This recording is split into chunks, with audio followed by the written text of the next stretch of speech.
Buka Alkitab kita sama-sama. Ini pembahasan terakhir kita, ya kan? Pembahasan terakhir kita tentang mengapa orang benar atau mengapa orang pilihan bisa gagal. Dan di bagian terakhir ini saya menyimpulkan mengapa orang pilihan, mengapa orang benar bisa gagal, karena kita suam-suam kuku. Iya kan? Kita suam-suam, iya kan? Kalau orang Manado bilang lau-lau, saudara-saudara, ya kan? Saya juga nggak tahu kenapa namanya Laodikia. Mungkin dari lau-lau itu, saudara-saudara. Tidak dingin, tidak panas, lau-lau kata orang Manado bilang, ya kan? Orang Indonesia bilang suam-suam. Nah, ini yang kita bahas bersama. Buka Alkitab kita. Wahyu pasal 3, ayat 14 sampai 22. Kepada jemaat di Laodikia, tuh kan Laodikia lau-lau, saudara-saudara, ya kan? Nggak tahu Alkitabnya menuruti orang Manado atau orang Manadonya ikuti Alkitab, saudara-saudara. Dan tuliskanlah kepada malaikat jemaat di Laodikia.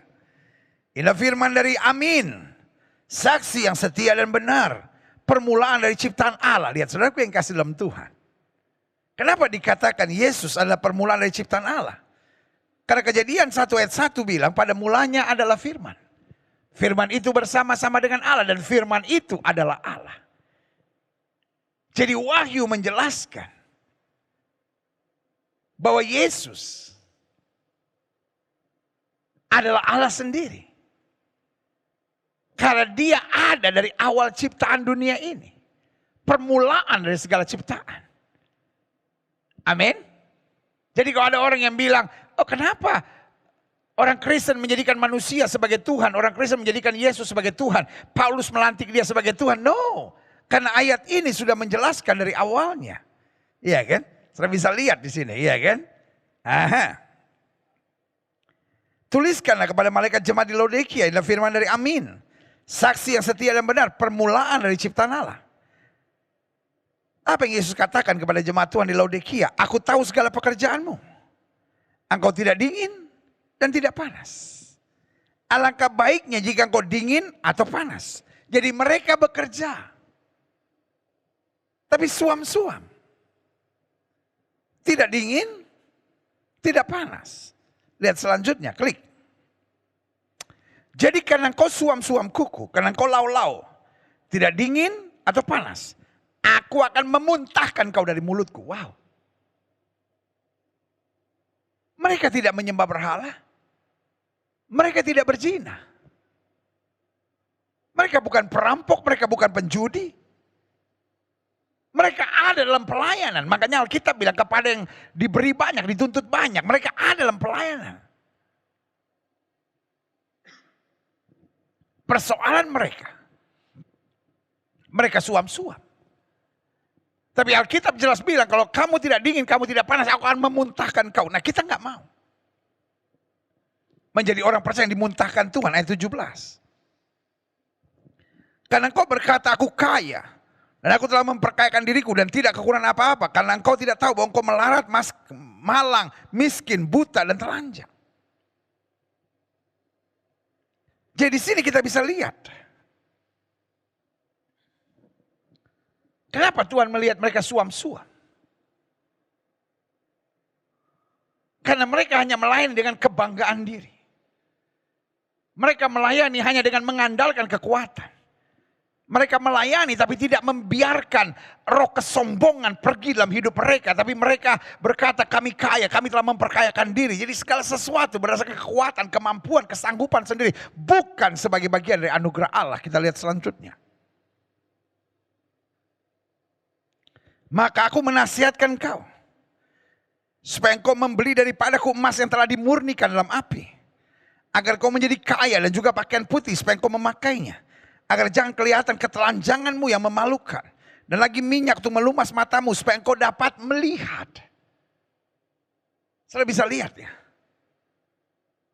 Bahwa selama ini mereka membanggakan diri. Selama ini mereka mengandalkan kekuatan. Mereka mengandalkan strategi, kelihayan. Betul mereka berhasil. Tetapi Tuhan bilang aku akan memuntahkan kau karena engkau tidak dingin ataupun panas. Lihat selanjutnya. Tegas Alkitab bilang. Barang siapa yang kukasihi, ia kuberkati dan kutuntun pada mujizat.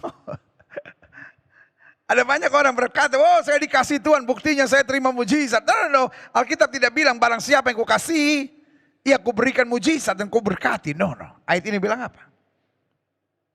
Barang siapa ku kasih, ya ku tegur dan ku hajar. Sebab itu relakan hatimu dan bertobatlah.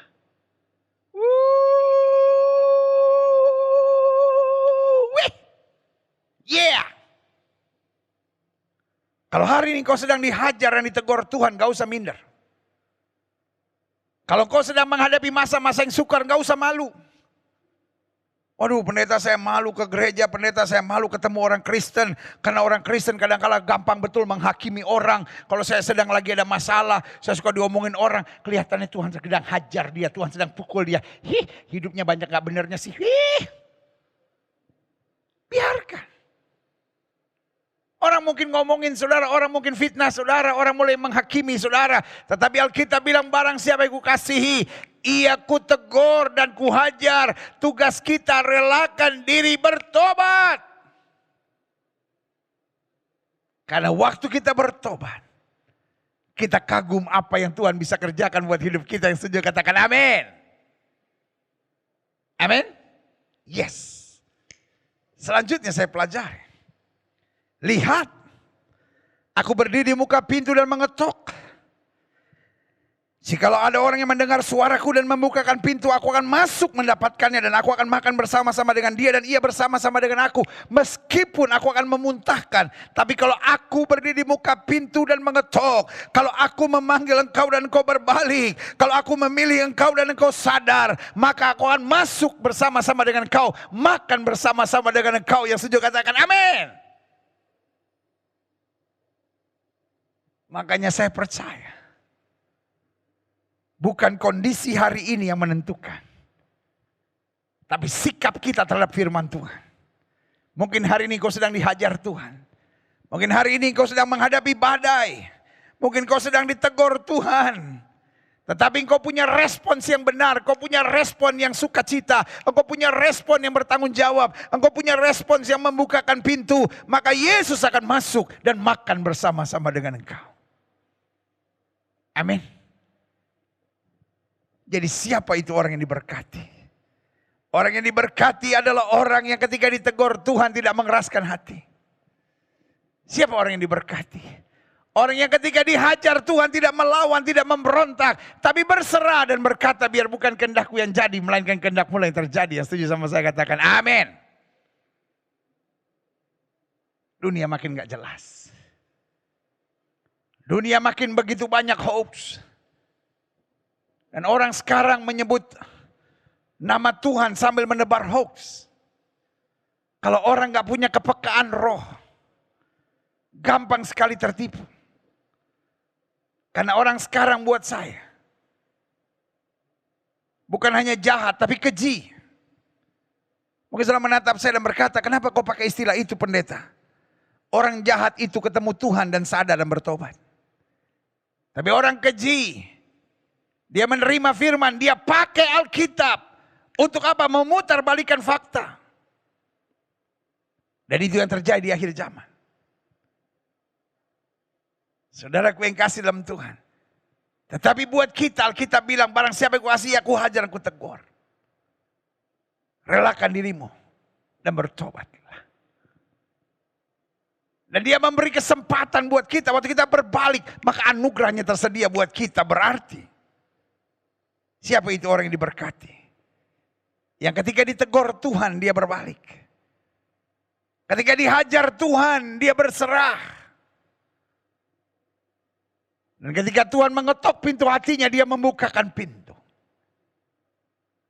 Dia siap diatur hidupnya oleh Tuhan. Sehingga kita berkata, aku hidup, tapi bukan lagi aku yang hidup, tapi Kristus yang hidup dalam aku. Yang setuju katakan amin. Selanjutnya saya pelajari. Pada dasarnya, menjalani pilihan dan panggilan Tuhan itu asik dan menggairahkan. Saya ulangi sekali lagi. Pada dasarnya, menjalani pilihan dan panggilan Tuhan itu asik dan menggairahkan.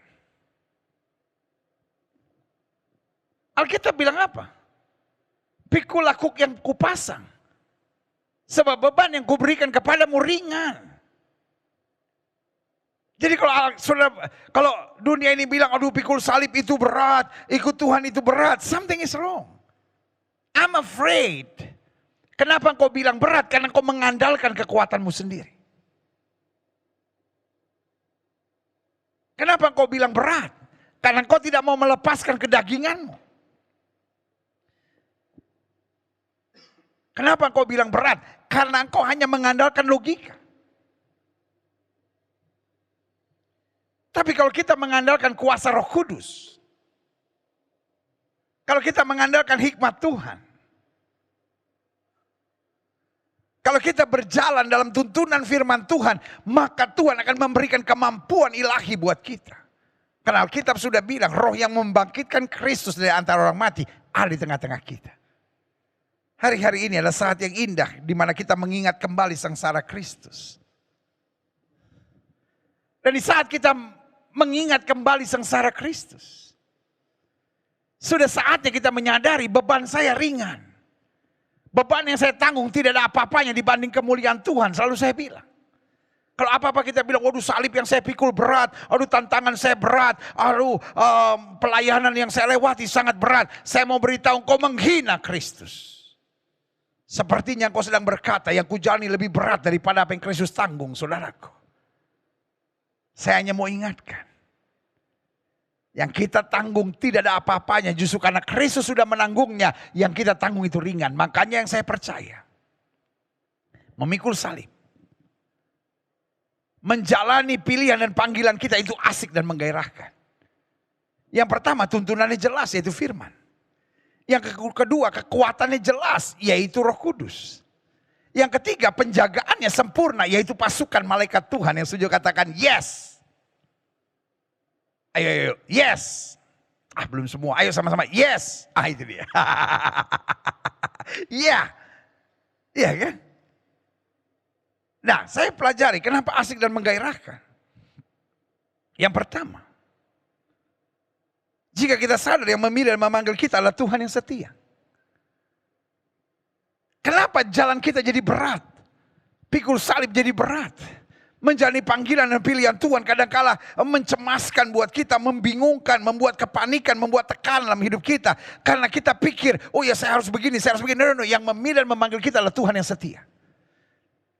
Yang pertama, dia tidak pernah berikan pencobaan lebih daripada kemampuan anak-anaknya. Yang kedua, kalau dia memberi perintah pada saat yang bersamaan, dia memberi kekuatan.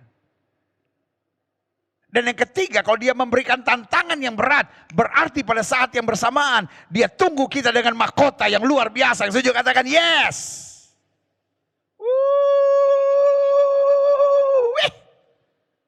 Amin. Yes.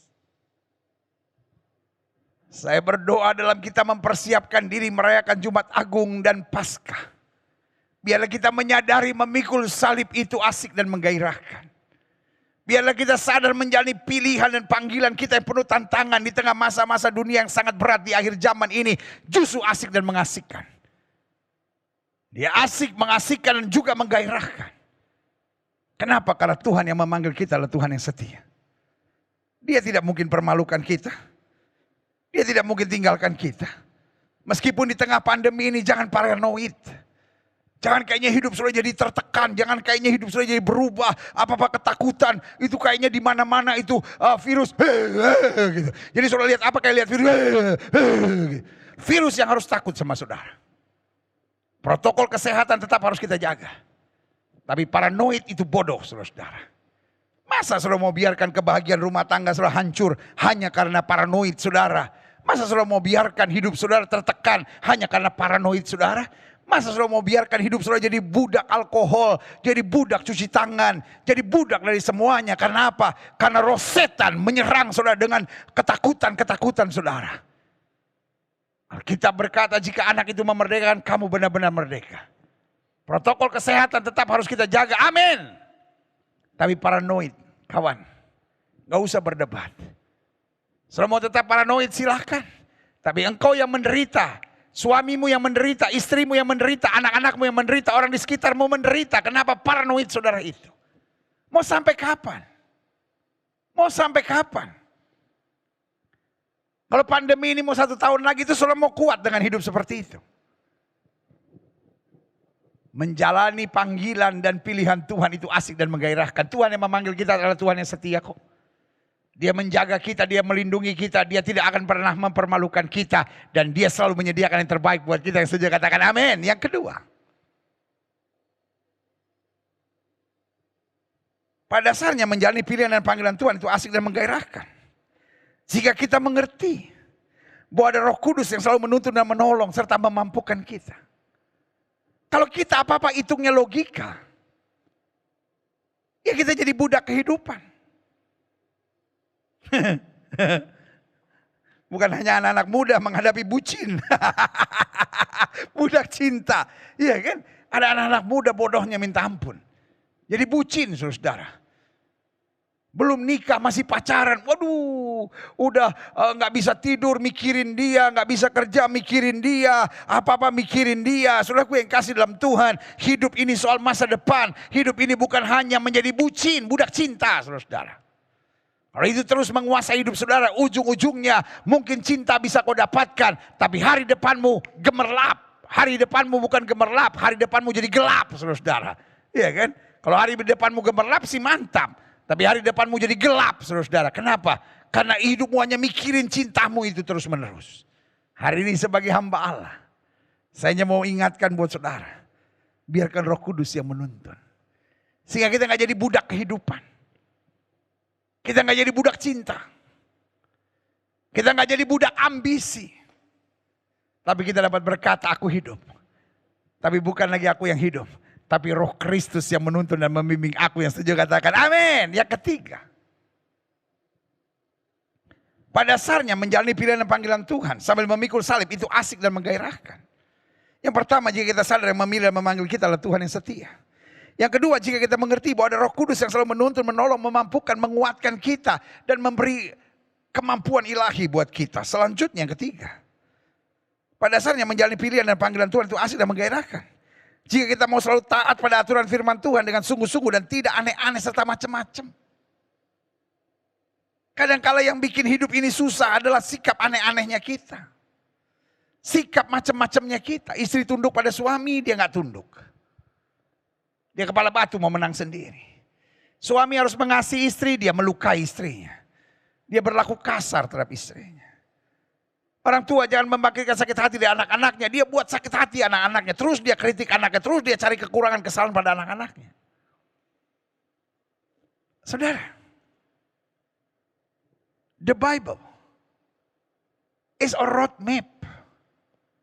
Ada banyak orang mengaku diri Kristen tapi gak hidup sesuai dengan Alkitab. Iya kan? Sama seperti saudara buka Google Map. Google Map akan menjelaskan buat saudara macetnya ada di mana. Tikungannya ada di mana. Tapi saudara mau sok tahu. Google Map bilang begini, saudara enggak ke kanan aja. Enggak ini aja lah. Ini aja lah. Iya kan? Karena saudara enggak mau baca Google Map-nya. Begitupun firman Tuhan. Firman Tuhan ada. Untuk membuat segala sesuatunya lebih mudah, menyenangkan dan lebih dahsyat dan asik. Tidak ada hidup yang lebih asik daripada berjalan sesuai dengan firman Tuhan. Makanya Alkitab bilang kalau kamu tidak miring ke kiri maupun miring ke kanan, hidup kamu diberkati, kamu tidak turun tapi naik. Tidak menjadi ekor, dipimpin menjadi kepala yang sejak katakan Yesus dahsyat. Amin. Selanjutnya saya pelajari, klik. Pada dasarnya menjalani pilihan dan panggilan Tuhan itu asik dan menggairahkan, klik. Jika kita tetap rendah hati. Dengan menjalani seluruh pilihan dan panggilan kita dengan hati hamba. Itu. That is the most important key. Itulah kunci yang paling penting. Menjadi asik perjalanan kita.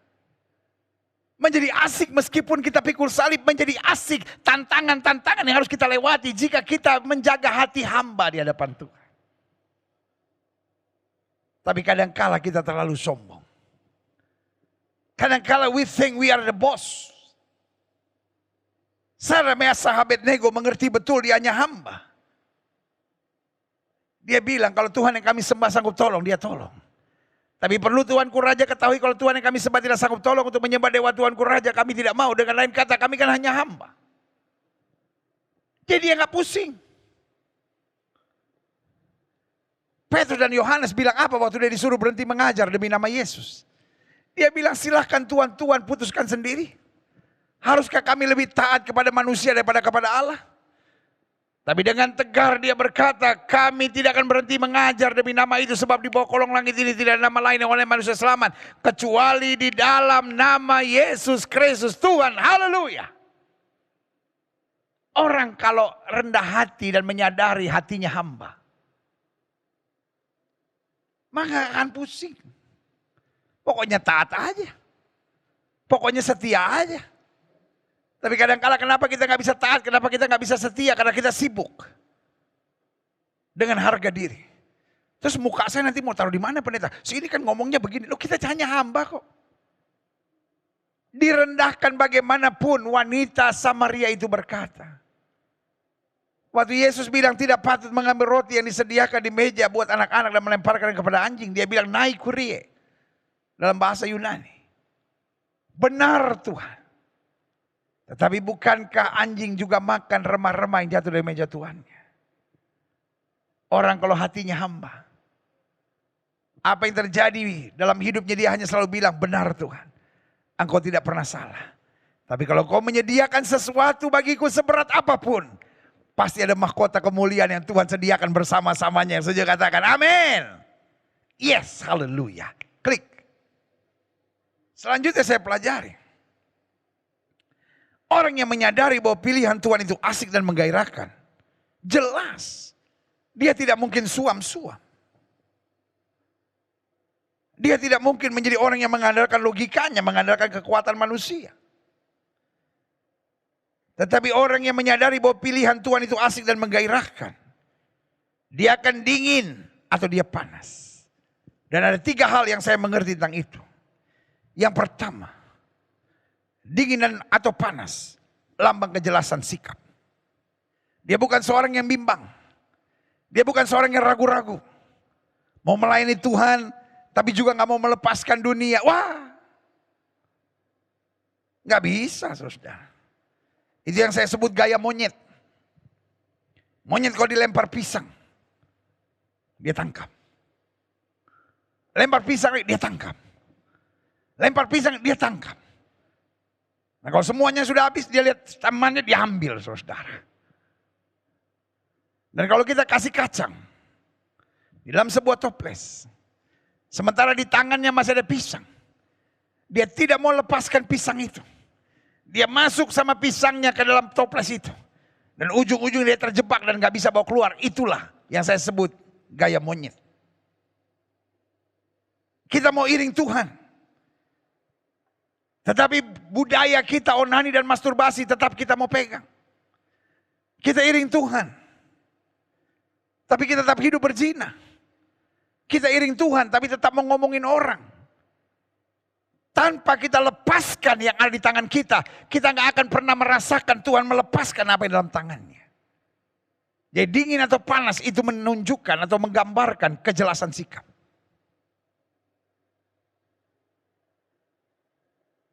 Alkitab dengan tegas bilang, melalui hambanya yang bernama Joshua, pilih kepada siapa kau mau beribadah. Hidup Kristen bukan hidup yang bimbang. Hidup Kristen adalah hidup yang punya kejelasan sikap. Karena kita tidak pernah bisa mengabdi kepada 2 Tuhan. Alkitab berkata, kalau kita mencari kerajaan Allah serta kebenarannya, semua yang ditambahkan dalam hidup kita. Kita nggak bisa mencintai Kristus pada saat yang bersamaan mencintai dunia, tidak bisa. Kita harus punya sikap yang jelas. Apakah saya bertobat 100%?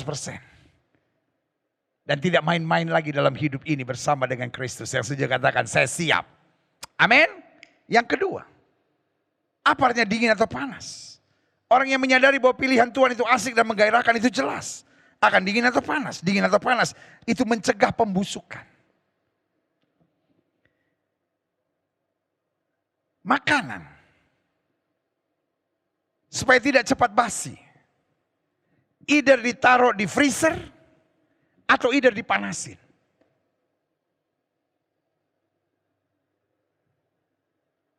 Tanpa kita sadari.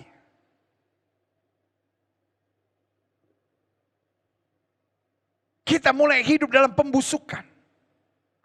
Orang ngomongin kita, wah kita mau bales. Kita lihat orang lebih kaya dari kita lihat orang lebih sukses dari kita, orang maju. Oh kita juga mau saingan, kita busuk saudara-saudara.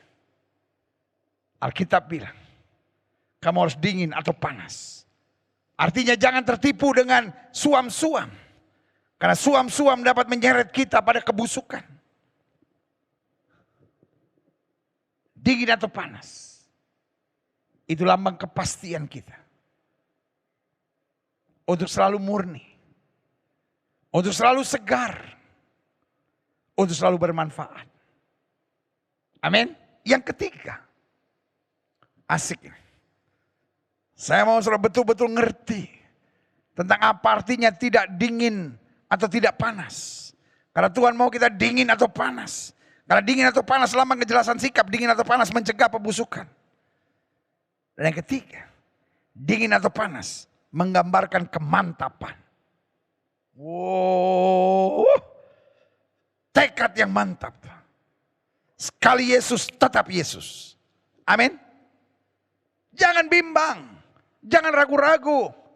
Alkitab berkata segala yang bukan berasal dari iman itu bersalah di hadapan Tuhan. Alkitab bilang, kamu tidak bisa mengabdi kepada dua Tuhan. Pilih kepada siapa engkau mau beribadah. Saudara, Ayub ketika kehilangan segala-galanya, dia mantap. Dia bilang apa? Tuhan yang memberi, Tuhan yang mengambil, terpujilah nama Tuhan. Beda sama istrinya yang berkata, kutuki Allah dan matilah. Ah itu dia. Banyak orang tidak mantap dalam imannya. Dia beriman. Tapi itu yang saya bilang, beriman tapi. Ya saya sih percaya tapi, enggak mantap saudara. Mantap itu berkata seperti Yusuf. Manusia boleh mereka-rekakan yang jahat, Allah mereka-rekakan untuk kebaikan. Mantap itu berkata seperti Paulus. Aku tahu kepada siapa aku percaya, aku yakin dia berkuasa. Mantap itu berbicara seperti Daud yang berkata dengan Allah akan kita lakukan perbuatan-perbuatan yang gagah perkasa. Sebab Tuhan sendiri yang akan menginjak para lawan kita yang sejak katakan amin. Sama-sama bilang sikap saya harus jelas. Sama-sama bilang saya harus mencegah pembusukan. Sama-sama bilang sama saya langkah dan iman saya harus mantap. Yes. Yang terakhir. Karena itu. Kita jangan sampai suam-suam kuku. Oh itu pesan firman Tuhan keras. Karena itu Alkitab bilang barang siapa yang kukasihi, kuajar dan kutegur. Tapi Alkitab bilang kalau kamu tidak dingin tapi panas. Kamu tidak dingin tapi juga tidak panas. Aku akan memuntahkan engkau. Saya mencintai setiap jemaat yang olehnya Tuhan percayakan untuk saya layani. Melalui ibadah online ini. Baik saudara yang memang tertanam di gereja Bethel Indonesia Glow Fellowship Center. Atau mungkin saudara sebetulnya dari gereja lain yang mungkin gereja saudara belum ada ibadah.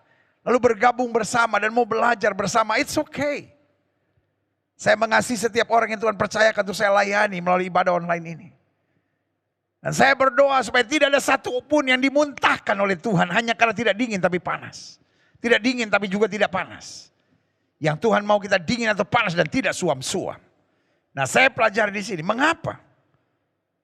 Kok kita sudah ke gereja, sudah menjadi orang benar, sudah menjadi orang pilihan. Tapi kemudian bisa suam-suam. Yang pertama, kita bisa suam-suam karena kita tidak mengerti panggilan.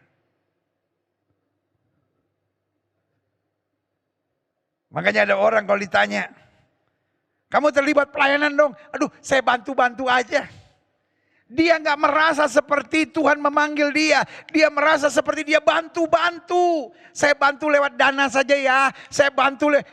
Tuhan nggak butuh bantuan. Tuhan butuh hidup kita yang dipersembahkan 100% buat Tuhan. Apapun yang kita buat Tuhan. Itu bukan bantuan kita. Apapun yang kita kerjakan buat Tuhan harus jelas itu panggilan Tuhan. Bantu itu urusan bos. Oh, gereja lagi susah ya, saya bantu ya. Oh, persoalan gak bisa ya, saya bantu ya. Oh, butuh singer, saya bantu ya. No. Tuhan gak butuh kita bantu. Tuhan butuh kita menyadari bahwa kita hamba yang berhutang sama Tuhan. Tuhan sudah buat begitu banyak buat kita. Saudaraku. Kalau kita menyadari, ya Tuhan. Dengan apakah aku balas kepada Tuhan? Segala kebaikannya kepadaku. Kecuali hidup ini. Aku persembahkan untuk melayani dia. Sehingga aku dapat berkata, ini aku Tuhan, utuslah aku. Kalau kita menyadari kita orang-orang yang dipanggil Tuhan. Mau melewati badai, mau melewati angin ribut, mau melalui masa yang menyakitkan. Kita dengan yakin berkata, Tuhan yang memanggil kita. Tidak mungkin dia biarkan saya. Tidak mungkin dia tinggalkan saya. Tidak mungkin dia permalukan saya. Tidak mungkin dia kecewakan saya. Karena dia panggil saya, dia bertanggung jawab buat hidup saya. Haleluya. Yes. Kenapa kita bisa suam? Karena kita tidak menyadari panggilan. Kita hanya berpikir saya bantu-bantu. Saya hanya melakukan kesibukan. Di dalam keseharian tugas pelayanan yang kedua. Mengapa kita bisa suam-suam kuku? Kita bisa suam-suam kuku karena kita tidak jadi diri sendiri. Alkitab dengan tegas berkata, tetaplah ada pada keadaanmu ketika Tuhan memanggil engkau. Kita dipanggil Tuhan dengan keberadaan kita. Ada orang yang mungkin bicaranya lebih lembut. It's okay. Be yourself. Ada orang yang model saya ngomongnya sembarangan. It's okay. I will be myself. Saudara temukan saya di mimbar. Saudara temukan saya di keseharian. Sifat saya sama. Saya tidak merasa mimbar adalah sesuatu yang membuat diri saya harus menjadi orang yang berbeda. No, I will just the same. Buat saya, di gereja inilah mimbar saya. Tapi di keseharian saya, hubungan saya dengan istri saya, hubungan saya dengan anak-anak saya, hubungan saya dengan orang sekitar saya, itulah mimbar saya. Saya nggak perlu jadi orang lain. Oke, sekarang saya mau jadi pendeta. Saya mau khotbah. Oh ya, saya mesti hidup benar. Haleluya. Shalom, glory, glory. Maranatha, Maranatha.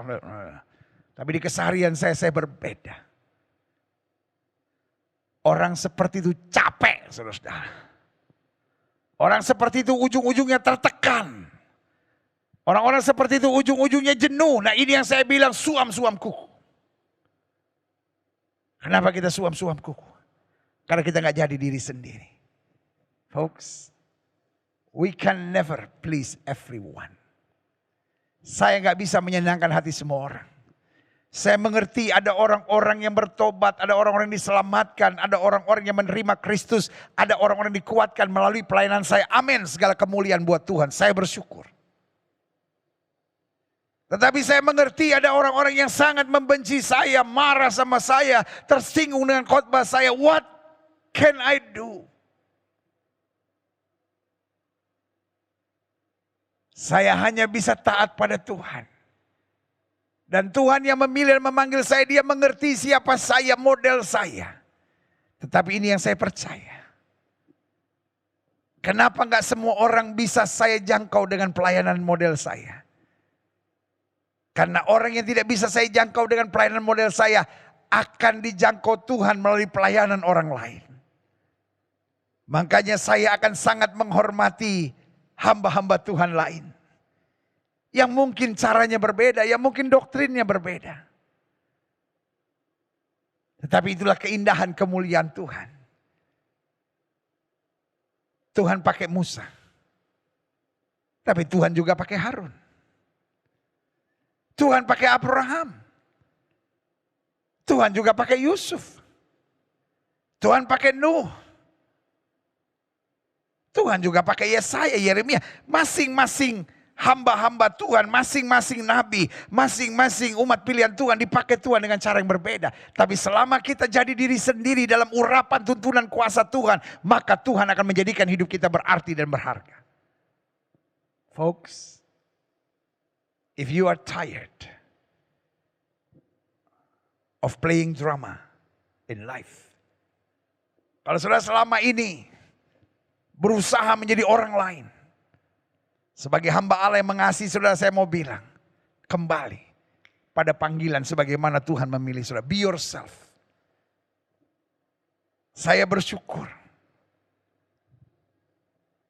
oleh anugerah Tuhan. Tahun ini, 37 tahun saya ada dalam pelayanan pekerjaan Tuhan. Dan yang saya pelajari, ada masa-masanya di awal saya melayani. Saya berusaha menjadi orang yang berbeda. Karena saya pikir model kayak saya begini. Saya tertawa hati-hati di mimbar. Saya tertawa, haleluya. Supaya kelihatan lebih more pastor, ya kan? Lebih more reverend, ya kan? Lebih kelihatan seperti pendeta.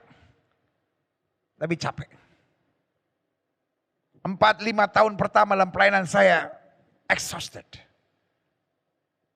Saya berusaha menjadi orang yang saya pikir itulah tipikal, klasik pastor. Dan di saat seperti itu, saya dengar suara Tuhan yang berbicara. Anakku, I call you as Gilbert. Saya panggil engkau seperti Gilbert. Be yourself. Dan mulai saat itu I am ready. Ada orang yang marah sama saya, ada orang yang maki saya gak akan pernah balas. Karena saya tahu saya gak bisa menyenangkan hati semua orang. Tapi saya akan jadi seperti diri saya sendiri, memberitakan firman dengan cara saya. Ada orang-orang yang diselamatkan bukan karena saya, itu karena Tuhan.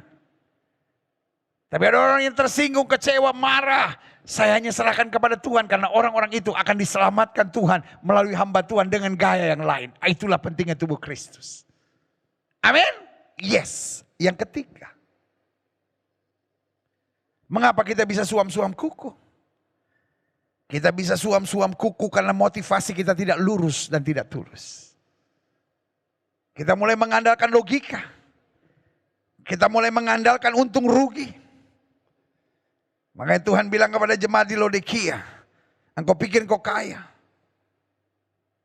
Engkau pikir kau punya segala-galanya. Tapi kau miskin, kau buta, kau telanjang. Saudaraku yang kasih dalam Tuhan. Ketika motivasi kita tidak lurus dan tidak tulus, di hadapan Tuhan kita suam-suam kuku. Karena Allah tidak melihat segala yang dilihat oleh manusia. Tuhan melihat hati. Yang setuju katakan, Tuhan melihat hati. Taruh tangan kanan saudara di dada. Ayo semua yang sedang di rumah. Taruh tangan kanan saudara di dada, sama-sama bilang, Tuhan lihat hati saya.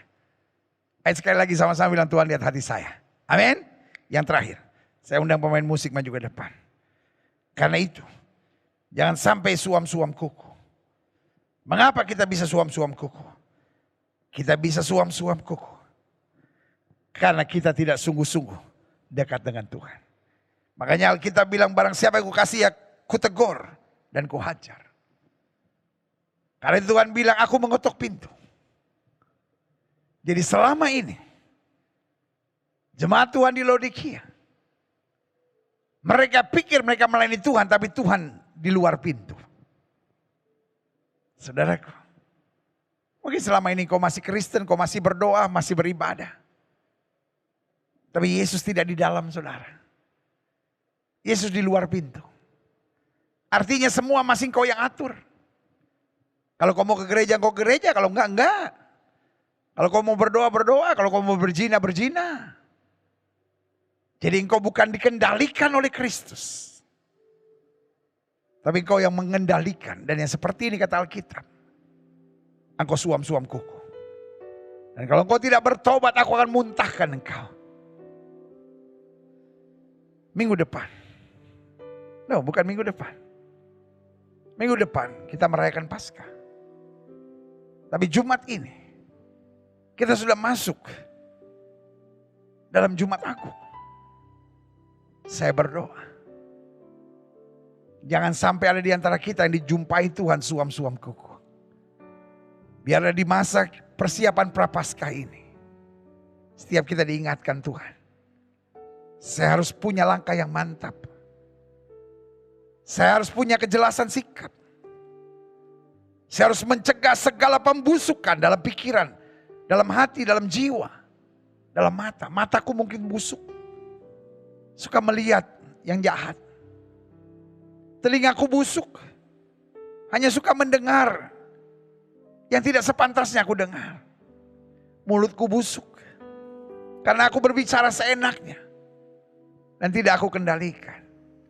Hatiku penuh kebusukan, pikiranku penuh kebusukan.